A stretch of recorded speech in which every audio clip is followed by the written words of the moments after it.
अगर आपने CUET का फॉर्म अभी भरा है तो आपके मन में बहुत सारे सवाल होंगे।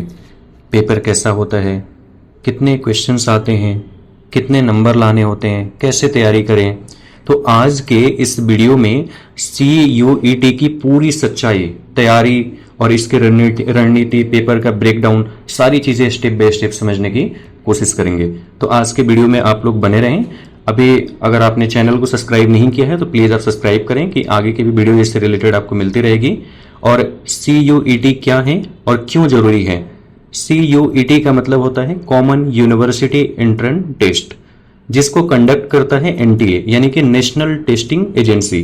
पर्पस क्या होता है इसका, भारत के टॉप सेंट्रल यूनिवर्सिटीज जैसे कि DU, JNU, BHU, जामिया में एडमिशन के लिए एक कॉमन एग्जाम होता है। पहले क्या होता था कि जो भी बच्चे अगर एग्जाम देना चाहते हैं तो उनको डिफरेंट यूनिवर्सिटीज में अप्लाई करना पड़ता था और सारे एग्जाम्स को देने पड़ते थे, या फिर नंबर के बेस पे होता था। तो एक अच्छे मार्क्स 12th में लाने पड़ते थे, तभी उनका जाकर के वहां पे रिजल्ट आता था या मेरिट उनकी बनती थी। अभी क्या है कि 12th में एक मिनिमम मार्क्स के साथ में भी CUET का फॉर्म भर के और आप एक सेंट्रलाइज एग्जाम देंगे और फिर जिनका भी स्कोर उसमें अच्छा रहेगा तो डेफिनेटली उनको इन सारे सेंट्रल यूनिवर्सिटीज में एडमिशन लेने का मौका मिलेगा। CUET 2025 का पैटर्न क्या है। CUET जो है इसको मेनली 3 सेक्शन में डिवाइड किया गया है। सेक्शन 1 की अगर बात करें तो इसमें A और B यानी कि लैंग्वेज टेस्ट होता है, जिसमें 13 कुछ अलग अलग लैंग्वेजेस हैं, हिंदी, इंग्लिश, है ना। उसके अलावा उर्दू अलग अलग लैंग्वेजेस इसमें है, पंजाबी वगैरह। सेक्शन 2 की अगर बात करें तो इसमें डोमेन स्पेसिफिक सब्जेक्ट्स हैं, मैथ, बायो, बिजनेस स्टडीज, या जो भी सब्जेक्ट्स बच्चे ने आगे करना है उससे रिलेटेड सारी जानकारी इसमें यानी कि डोमेन में सब्जेक्ट्स हैं। अगर सेक्शन 3 की हम बात करें तो इसमें जनरल टेस्ट है, रीजनिंग, GK, करंट अफेयर, ये सब सारी चीजें हैं।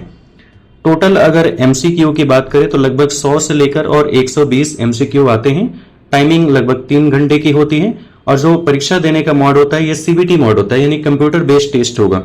स्टूडेंट जो है वो 6 अलग अलग सब्जेक्ट जो हैं वो डोमेन से चूज कर सकते हैं, और जो इनकी मार्किंग स्कीम होती है तो सही जवाब देने पे +5 मार्क्स होते हैं। गलत जवाब आप दोगे तो डेफिनेटली आपका -1 निगेटिव मार्किंग होगा। अगर आपने कोई भी जवाब नहीं दिया उस सवाल का तो उसमें 0 मार्क्स आपको मिलेंगे। तुक्का बिल्कुल भी नहीं चलेगा, स्मार्टली आपको अटेम्प्ट करना होगा। कोई अगर ये सोच के जा रहा है कि तुक्का लगा करके और उसके बाद में पास कर जाऊंगा एग्जाम, तो ये मुश्किल है थोड़ा, और ये ऐसा नहीं चलेगा। डेफिनेटली आपको इस समय अपनी स्ट्रेटजी प्लान करना होगा। CUET के लिए स्ट्रेटजी कैसे बनाएं। CUET के लिए सबसे अच्छा स्ट्रेटजी है कि आप पहले लैंग्वेज को एक अलग सेक्शन में बांटें, इंग्लिश या हिंदी अगर ग्रामर है उसमें, रीडिंग जो कंप्रिहेंसिव है उसके ऊपर काम करें, वोकैबुलरी के ऊपर काम करें जिसमें सिनोनिम्स हो गया, एटोनिम्स हो गया। जो डोमेन सब्जेक्ट्स हैं उसको आप NCERT के बुक से पढ़ें, ये सबसे ज्यादा इंपॉर्टेंट है। और साथ में प्रीवियस ईयर के CUET के क्वेश्चंस को रिवाइज करते रहें, और चैप्टर वाइज जो MCQ है उसकी प्रैक्टिस डेफिनेटली जरूर करें। जनरल टेस्ट जो है इसमें लॉजिकल रीजनिंग हो गया, आपका जनरल नॉलेज हो गया, करंट अफेयर्स हो गए, क्वांटिटेटिव एप्टीट्यूड्स हो गया। हर दिन 2 सब्जेक्ट्स पर काम करें, एक कोर सब्जेक्ट्स को लें और साथ में एक जनरल सब्जेक्ट को। ये सबसे अच्छा स्ट्रेटजी हो सकता है। एक मेन जो आपका कोर सब्जेक्ट है उसे, और एक जनरल कोई भी सब्जेक्ट है उसे उठा लें। टाइम टेबल कैसे बनाएं। आप जो है पूरे दिन का एक टाइम टेबल बना करके चलिए, जिसमें सुबह का 2 घंटे हो गया जो डोमेन सब्जेक्ट है उस पर काम करें, मॉर्निंग के 2 आवर्स, आफ्टरनून में आप जनरल टेस्ट को प्रैक्टिस करें, शाम में जो आप लैंग्वेजेस को प्रेफरेंस दें, और रात को रिवीजन करें, और प्लस अपना मॉक टेस्ट का भी एनालिसिस करते रहें। हफ्ते में एक बार फुल मॉक टेस्ट लेना बहुत ज्यादा जरूरी है। 15 दिन में आप सिलेबस को एक बार रिवाइज करें, और इवन फास्ट रिवाइज करें क्योंकि टाइम बहुत ज्यादा नहीं बचा हुआ है। बुक्स और रिसोर्सेज की अगर बात करें तो डोमेन सब्जेक्ट के लिए आपका NCERT का 11th और 12th ये काफी है। जनरल टेस्ट के लिए अरिहंत पब्लिकेशन हो गया, ओसवाल का CUET प्रैक्टिस हो गया।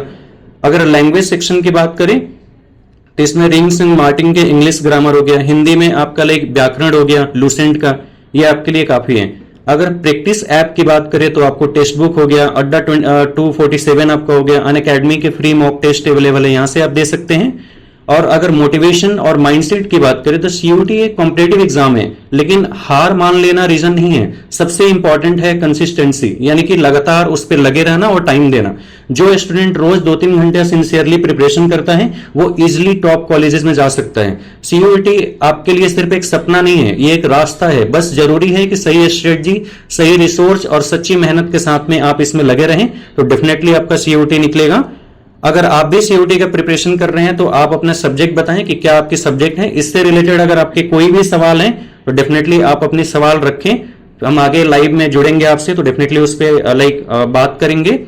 क्या आप तैयारी शुरू कर चुके हैं या अभी प्लान कर रहे हैं, इसके बारे में भी मुझे बताइए। अगर आपको वीडियो ये पसंद आई तो आप लाइक करिए, चैनल को सब्सक्राइब करिए और आगे की जानकारी के लिए आप जुड़े रहिए। Thank you for watching.